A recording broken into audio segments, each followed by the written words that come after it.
Shalom saudaraku. Renungan The Message 7 Juni 2024 dengan tema Surprise Hidup. Jika seseorang tidak mengalami goncangan hidup, sering manusia tidak mengenali adanya realita kehidupan. Pukulan demi pukulan, hajaran demi hajaran di dalam hidup ini membawa seseorang semakin percaya bahwa ada realita hidup.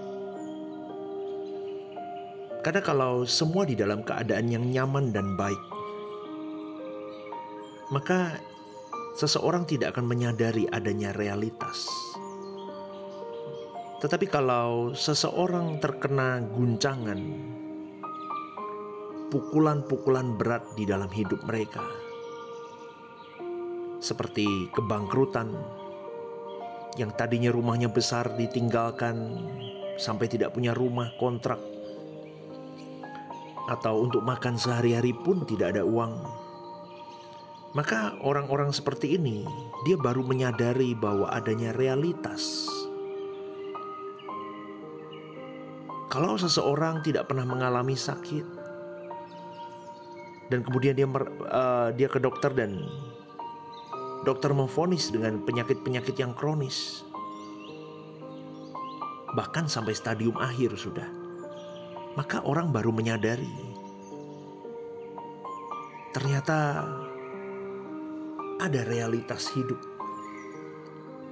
ada kesungguhan hidup di dalam perjalanan yang dia jalani dalam hari-hari hidup.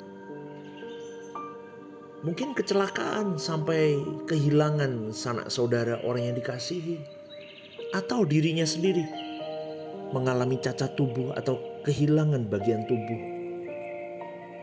atau mungkin dikhianati oleh orang-orang yang dikasihi, dicintai, yang diharapkan, atau mungkin rencana menikah pun gagal dan ditinggalkan oleh pasangan. Banyak realitasnya saudaraku. Banyak realitas hidup.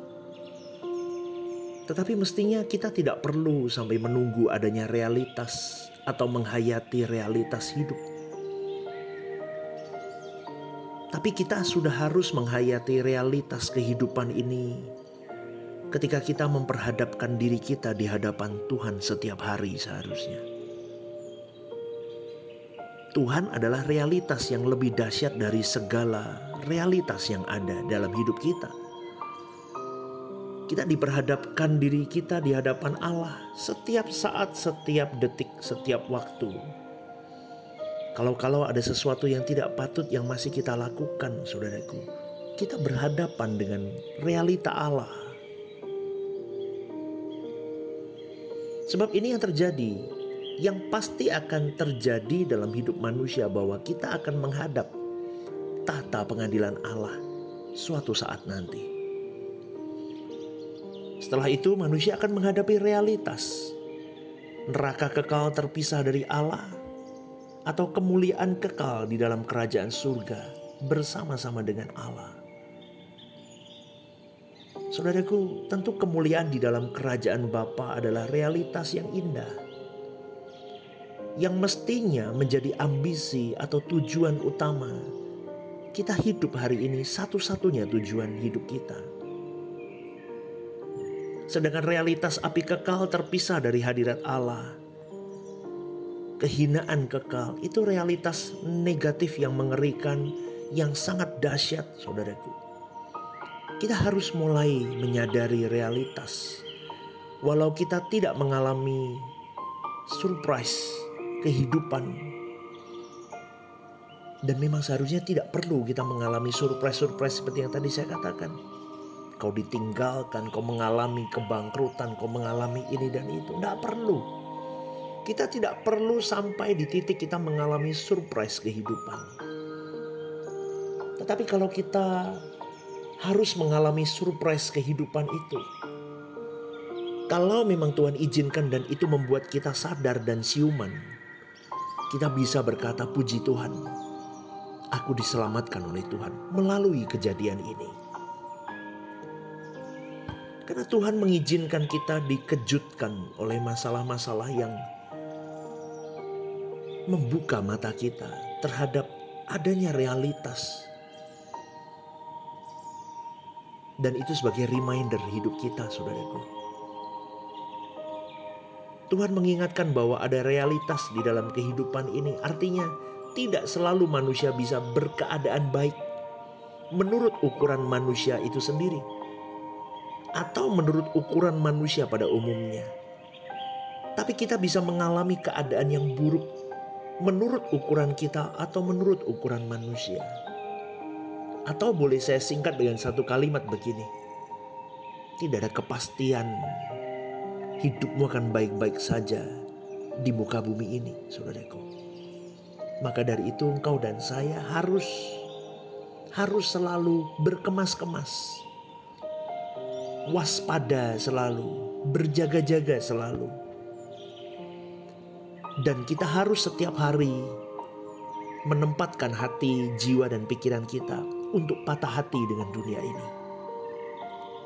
Jadi apapun yang terjadi di dalam kehidupan kita sudah tahu bahwa ada realitas.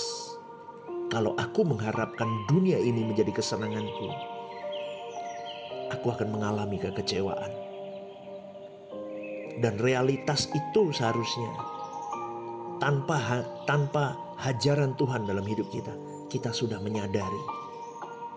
Realita yang paling penting yang harus aku tempuh dan harus pasti aku temui adalah tahta pengadilan Allah.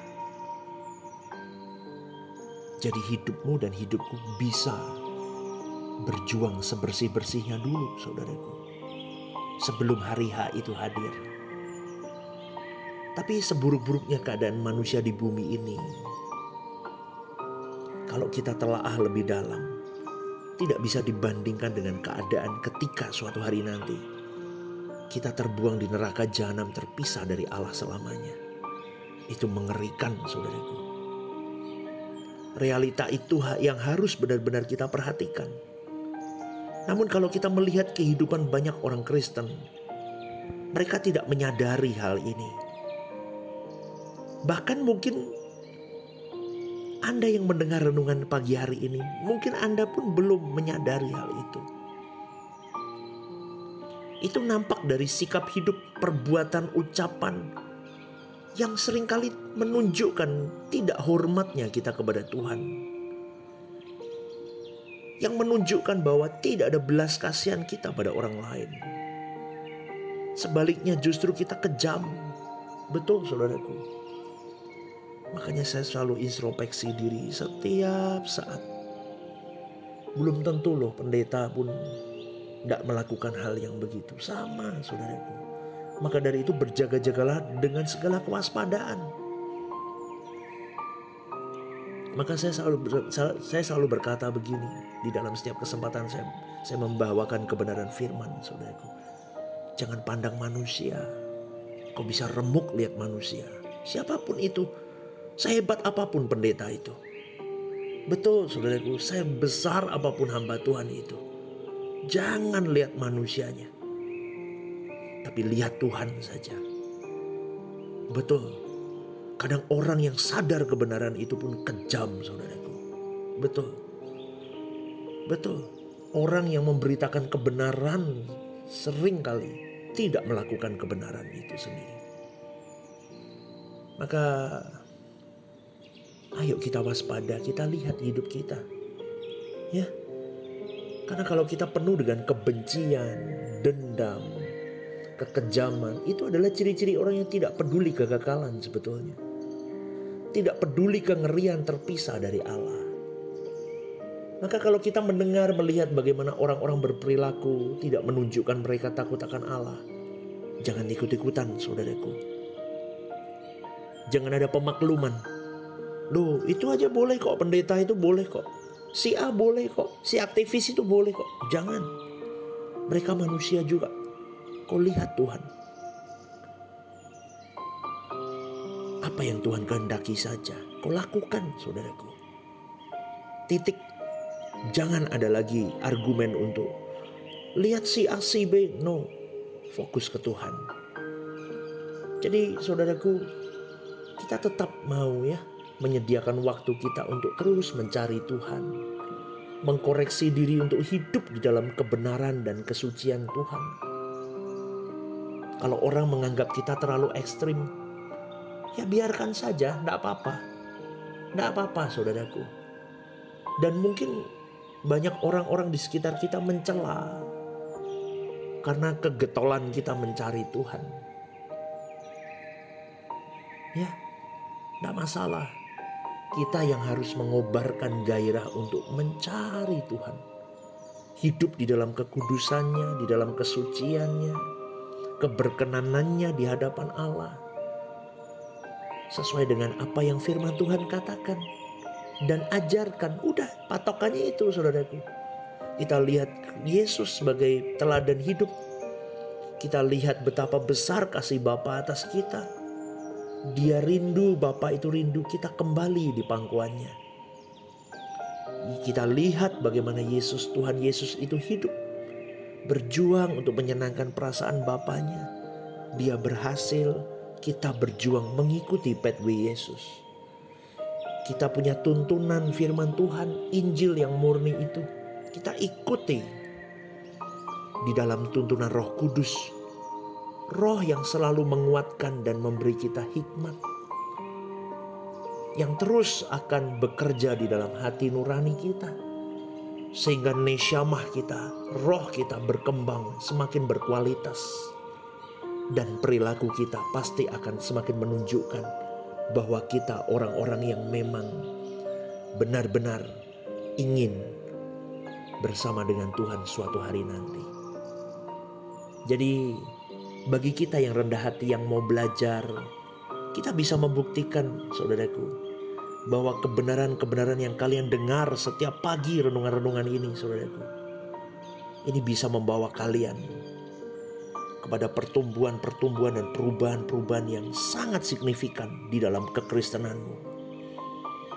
Ya, jadilah saksi hidup saudaraku. Ketika engkau setiap hari mendengar renungan-renungan seperti ini, renungan The Message begini, kau belajar kebenaran yang murni, kau bangun rohmu, kau masukkan kebenaran ini dalam jiwamu, maka jiwamu itu akan mentransfer, rohmu akan semakin kuat. Dan di dalam rohmu itu ada nesyamah, di dalam nesyamahmu itu ada, di dalam nesyamahmu itu ada hati nurani. Nuranimu akan dituangkan di dalam perilakumu. Maka hiduplah benar. Jangan menunggu surprise kehidupan. Hantaman demi hantaman. Kau dikejutkan dengan berbagai persoalan, baru kau sadar. Tetapi sadarlah bahwa kau hidup untuk menyatakan bahwa aku siap menghadapi realitas hidup apapun. Dan realitas yang paling kusiapkan dalam hidupku adalah realitas pengadilan tahta Tuhan. Maka mulai hari ini hidupku akan kutata dengan benar di dalam kekudusan Tuhan. Selamat pagi saudaraku. Tuhan memberkati. God bless you.